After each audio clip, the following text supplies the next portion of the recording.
Après un match racing de 18 jours épuisant avec Camper, Puma Ocean Racing a coupé la ligne en vainqueur au large de Miami, mercredi 9 mai aux alentours de 20h, heure française. Les Américains ont navigué à vue des kiwis pendant plusieurs jours. L'Atlantique, la remontée du Brésil, la mer des Caraïbes et les Bahamas ne leur ont laissé aucun répit. Une heure plus tard environ, Camper franchissait à son tour la ligne d'arrivée, sous l'orage et sous la pluie, avec la satisfaction d'une belle seconde place, mais la frustration de ne pas avoir réussi à passer le bateau américain. La bonne affaire, c'est celle de Groupama. L'équipage français a franchi la ligne de cette 6e étape en 3e position, en milieu de nuit, tout juste une demi-heure devant Telefonica.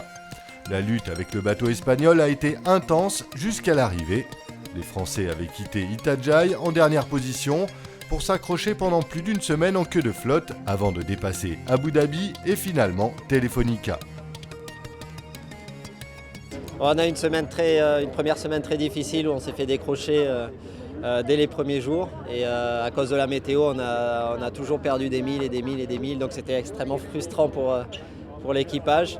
Mais on est resté concentré, on est resté calme, on a continué à faire avancer le bateau au mieux en se disant qu'un jour il y allait avoir une opportunité. Et cette opportunité, effectivement, il y en a eu après le poteau noir, après le Brésil. Et on en a saisi une belle avec le retour sur Telefonica qui nous sauve un peu l'étape parce que le reste n'a pas été fameux. Mais finir 3e finalement devant Telefonica, c'est une bonne opération. Donc, voilà, sinon l'étape a été extrêmement longue et difficile nerveusement. Oui, ce qui est marrant, c'est que le classement général de la Volvo a été inversé sur cette étape, donc ça regroupe les 4 premiers. Et c'est très bien pour la course, c'est très bien pour tout le monde. Aujourd'hui, on ne sait pas encore qui va gagner la Volvo Ocean Race. Voilà, ça va faire un super finish, une super bagarre. Et j'espère qu'on y sera.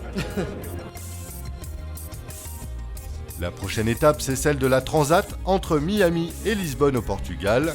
Départ dans 10 jours. D'ici là, restez connectés sur www.volvooceanrace.com et sur volvooceanracelorient.com.